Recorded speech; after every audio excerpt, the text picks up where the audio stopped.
Coming up on City Span, unveiling a new home for the arts in Savannah, documenting the transformation of Savannah's riverfront, celebrating a milestone in the war on drugs, and returning an old friend to the rails. Stay tuned. City Span starts right now.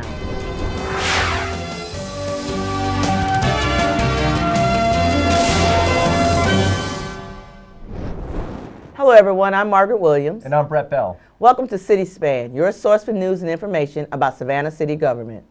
You know, Margaret, a year's worth of planning culminates in what is Savannah's biggest party. And that planning certainly paid off this year as our St. Patrick's Day celebration went off without a hitch.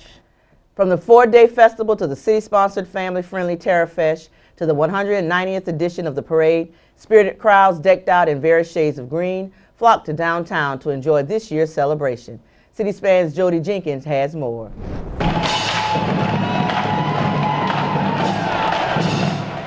They were wet but willing this St. Patrick's Day, both in body and spirit.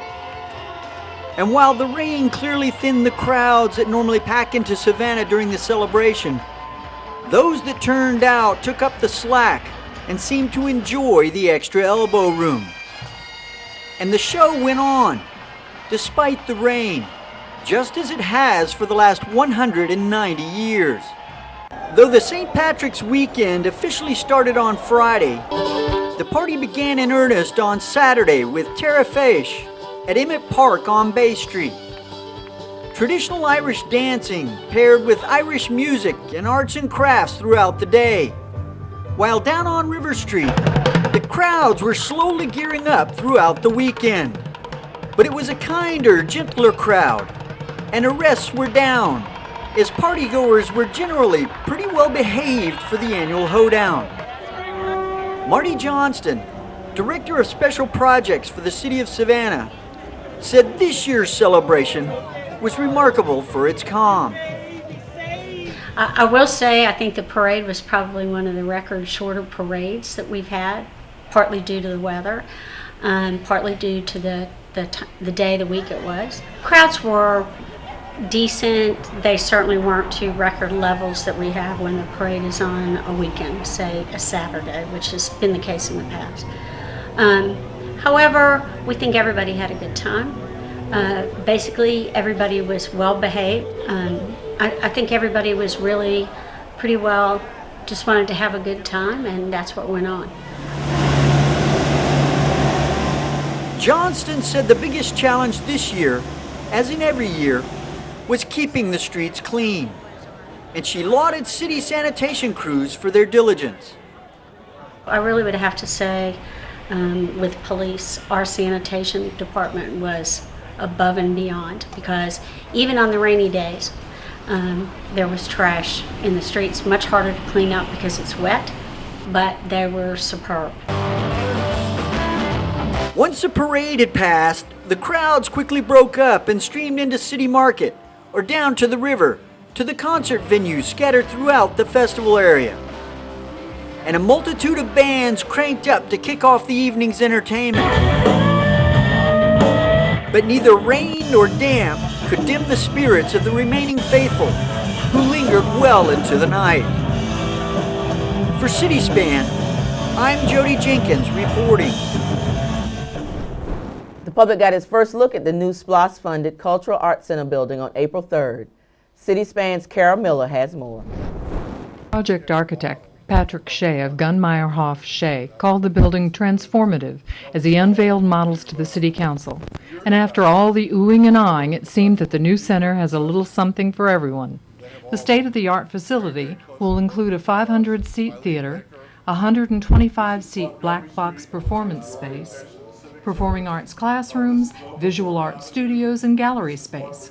It will be one of the most technologically advanced buildings in Savannah. That intersection is really... The center will be located at the vacant lot at the corner of Montgomery Street and Oglethorpe Avenue. Plans call for restoring two-way traffic to the block of Montgomery along the site and a partial restoration of Elbert Square, which was mostly destroyed decades ago. While council members seemed pleased with the design concept, some questioned the cost of reestablishing Elbert Square, which was not part of the original plan.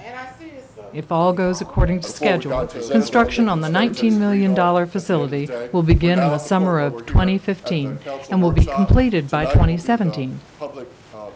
To learn more about the center and to submit comments, visit www.savannahga.gov/Arts Center. For City Span, this is Carol LaSalle Miller reporting. A recent donation of 8x10 photos to the City of Savannah's Research Library and Archives documents a remarkable transformation. Derelict, almost forgotten, and destined to become a parking lot, Savannah's waterfront has become a major tourist attraction and has helped to make the city one of the country's top destinations, thanks to the visionary work of a young Savannah architect. It's a Savannah we seldom see. A Savannah that once was, but is almost lost now to the collective memory. It's River Street, 1973. The year planning began on a project that transformed a decaying inner city and its derelict port into what became the top tourist destination in the state, in a city that's become one of the top tourist destinations in the country. Eric Meyerhoff was a young architect, and he'd heard of the city's plan to pave River Street into parking. But Meyerhoff and his partner Bob Gunn had a different vision for the waterfront. When they came out with that report, we told the mayor, you can't make it that. It's a pedestrian thing. Here's a river that is very small in width. So when the ships go by, you can see the sailors or whoever's on board and wave to them, and it should be a pedestrian thing. Mayor John Rousakis asked Meyerhoff and Gunn to begin working with the engineer on the project. That fall, Meyerhoff got married and cruised European port cities such as Copenhagen, Oslo, and Amsterdam to see how people there interacted with their waterfronts. And the ideas for what would soon become Rousakis Waterfront Plaza in Savannah took shape. Nobody, not us, not the people involved from other, ever anticipated what it became. After an unprecedented public-private venture totaling more than $7 million, Savannah's soon-to-be famous waterfront was unveiled to the public in June 1977, 2 years after the groundbreaking. As part of the funding guidelines, Meyerhoff and Gunn were required to document River Street's transformation by making weekly 8x10 photographs. And that collection, bequeathed to the city in February, is like a time capsule. It was a huge transition of our waterfront that I think set us on a path for greatness as far as tourism and bringing people to Savannah for a whole new reason that maybe they weren't coming before. I think Savannah is known obviously for our town plan and our squares. We're known for our beautiful architecture. We're known for our historic waterfront and this beautiful scene and vista of our waterfront and our buildings, and I think this project made us known for that. Spracker said the photos have all been digitized and are being uploaded to the city website. To view available photos, go to savannahga.gov/municipal archives. Then click on Using the Archives and go to Digitize Collections. Scroll down to Savannah Riverfront, August 1973. For City Span, I'm Jody Jenkins reporting. Coming up on City Span, how the Small Business Assistance Corporation is helping to fund dreams. And later, how one organization's impact on the community goes far beyond the sidewalk.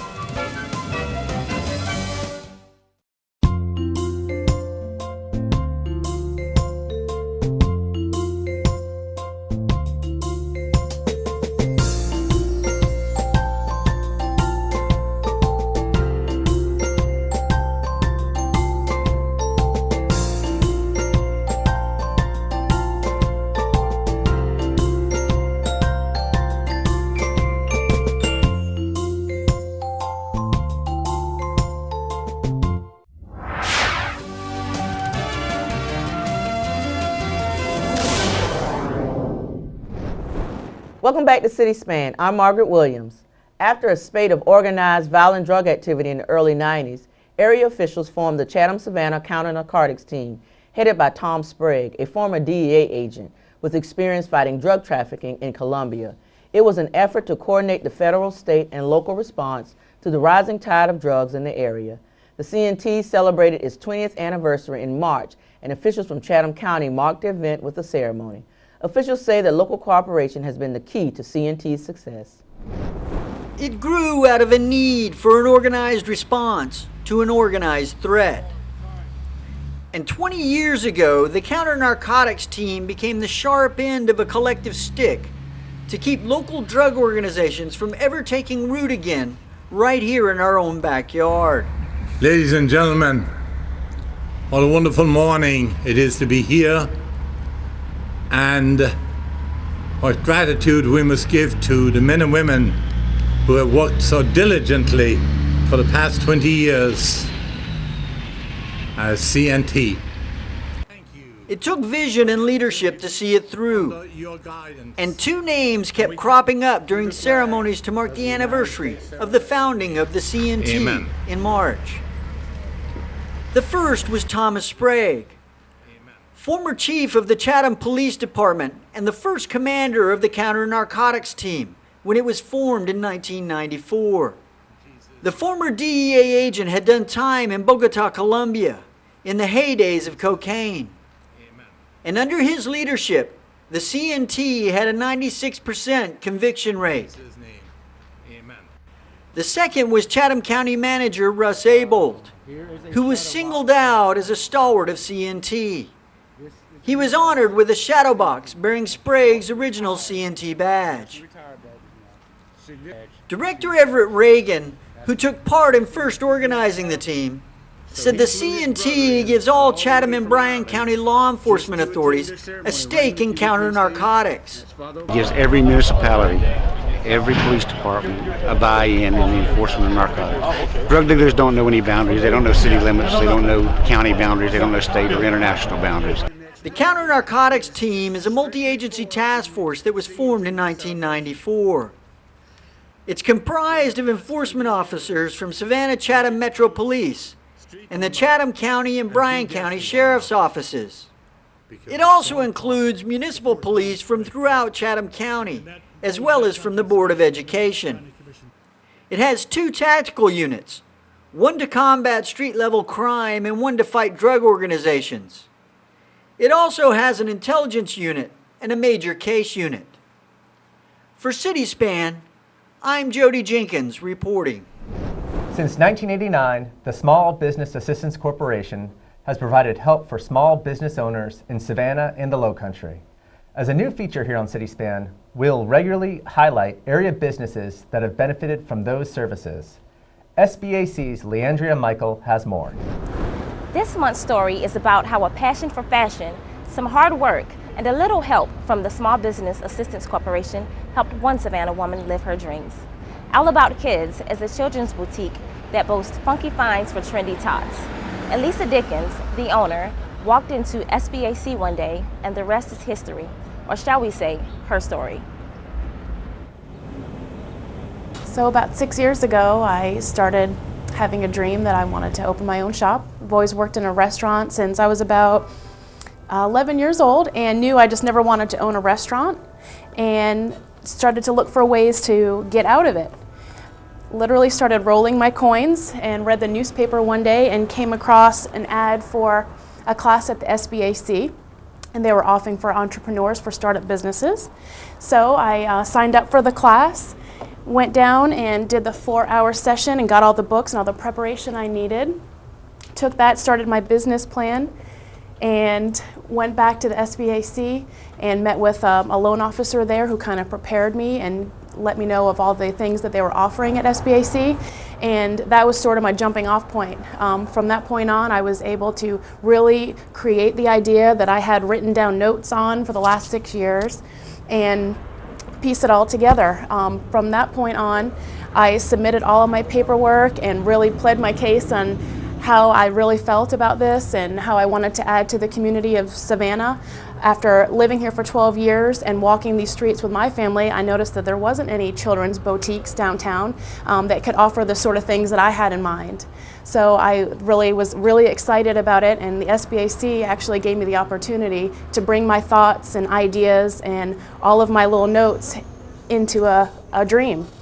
So it's really exciting for me to have them SBAC here. Without them, the funding wouldn't have been possible. There was a lady there that really fought for my case, and she believed in everything that I was bringing to her, and I was really thankful that they approved my loan. And if it weren't for the SBAC, I might still be working in a restaurant, tending bar, rolling my coins, and still hoping for my dream. So I'm thankful for the SBAC. And now, thanks to help from the Small Business Assistance Corporation, Elisa's shop stands brightly at 41 Drayton Street.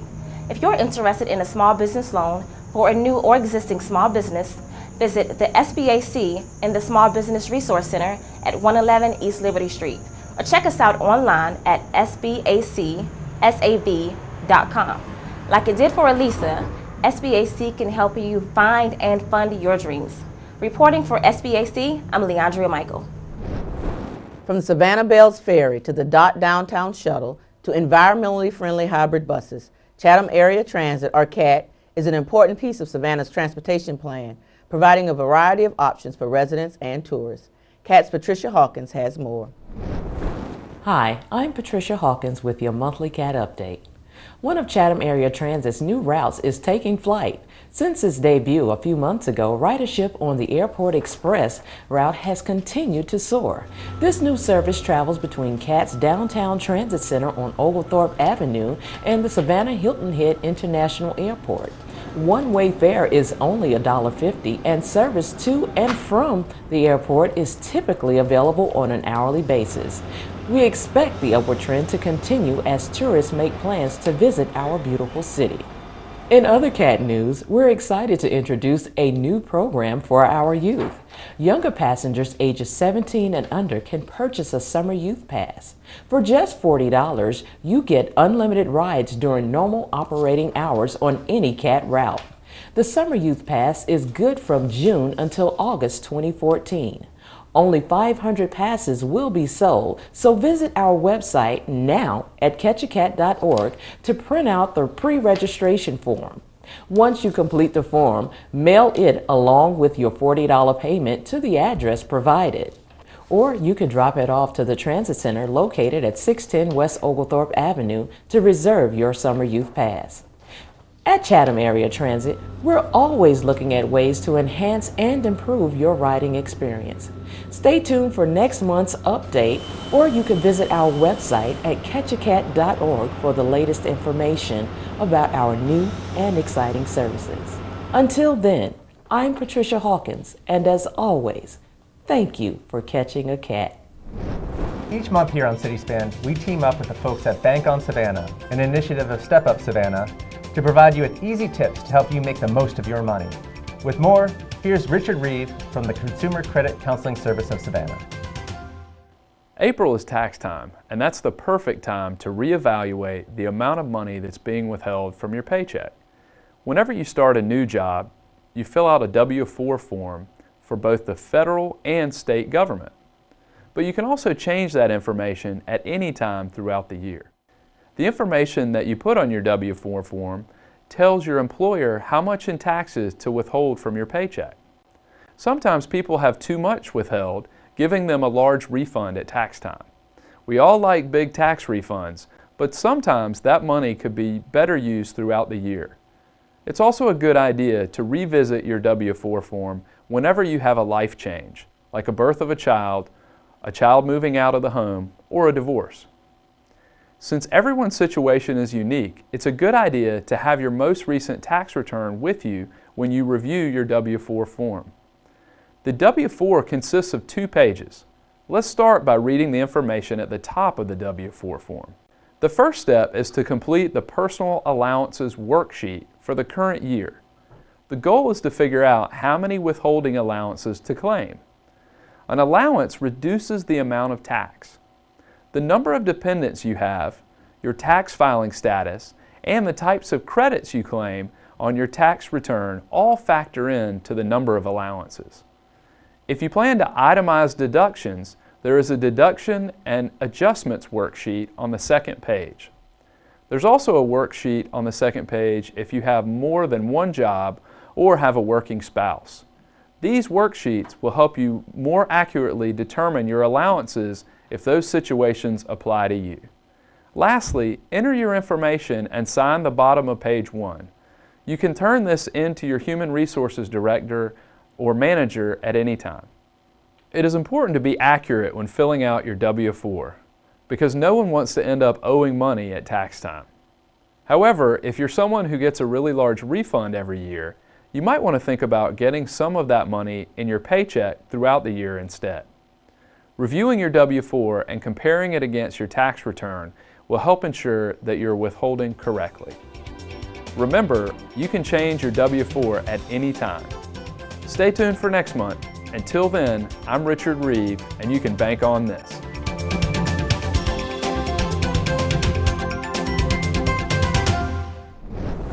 Still to come on City Span, spring has sprung in Midtown. And later, you don't need a ticket to ride.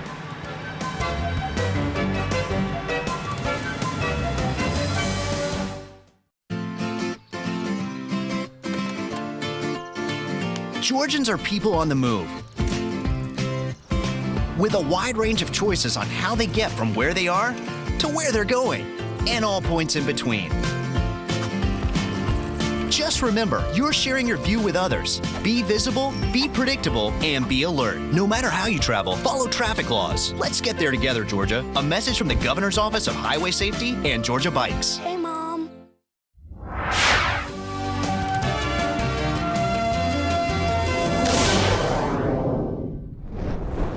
Welcome back. I'm Brett Bell. And the winner is...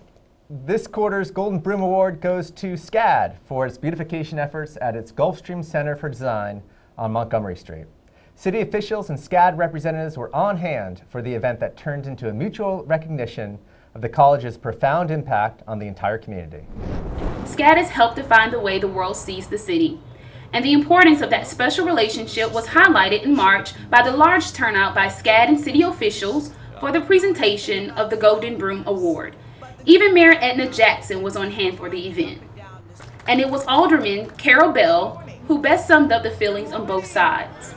I feel that as SCAD makes this community more beautiful and contribute to the economic development and the cultural development and educating our students, I feel like you're enhancing the quality of life for all of us who live here and for the citizens who come here. And SCAD's Director of External Relations, Danny Filson, was equally glowing. We appreciate the recognition that the city and Downtown Business Association have provided SCAD for this building here, Gulfstream Center for Design, but also in recognition of the more than 80 buildings that SCAD operates throughout the city of Savannah. Helen Morgan, the Executive Director of Physical Resources, which is responsible for maintaining SCAD buildings, accepted the award on behalf of the college. The Golden Broom recognizes businesses for maintaining clean and well-kept tree lawns and promoting pride in beautification.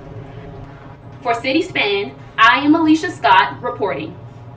The Golden Broom Award is given each quarter to a business for making outstanding contributions to the beautification of the greater downtown area. To nominate a business or for more information, call 651-6973. Mayor Jackson, District 4 Alderwoman Mary Ellen Sprague, and other city officials joined members of the Midtown Miracle Community Garden last month for a dedication and ribbon-cutting ceremony for Savannah's newest community garden, located at East 64th and Abercorn Streets. It's the latest garden launched in the City of Savannah's Community Garden Initiative, which works with citizens to transform vacant, city-owned properties into contributing sources of fresh produce and neighborhood gathering places. This land was made for you and me.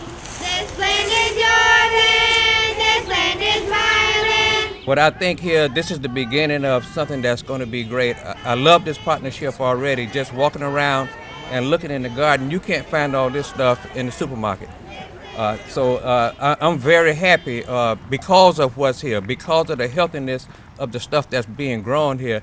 This is one of our community gardens that started from a vacant lot that the city of Savannah owns.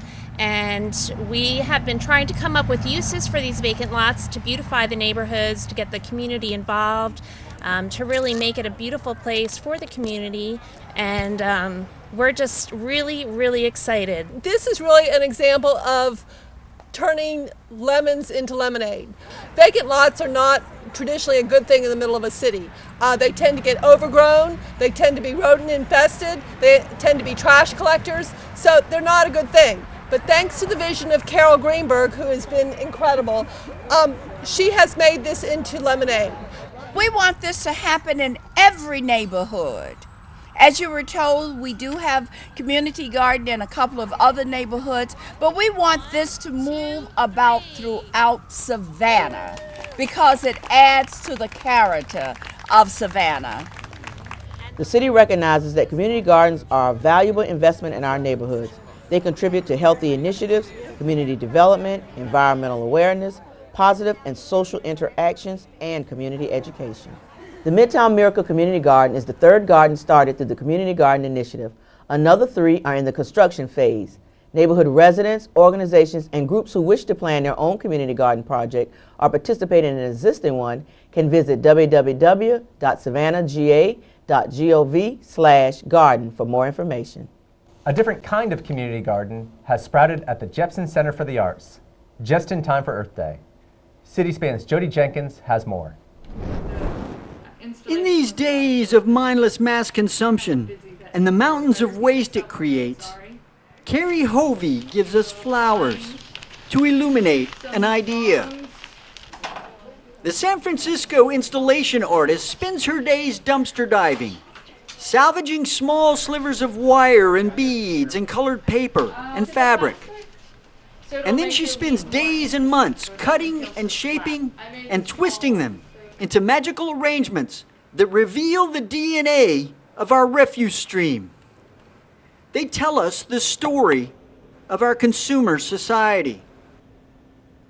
Since you're on the coast, even a plastic bag rolling down the beach is going to end up in the ocean. And when it's floating in the ocean, it looks a lot like jellyfish. So a lot of fish will, a lot of sea life will go, that would normally eat a jellyfish, will try to eat the plastic bags.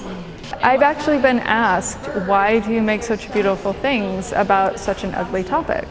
Although my intention is never to make something beautiful, it's more to communicate an idea, and sometimes that's best done with beauty.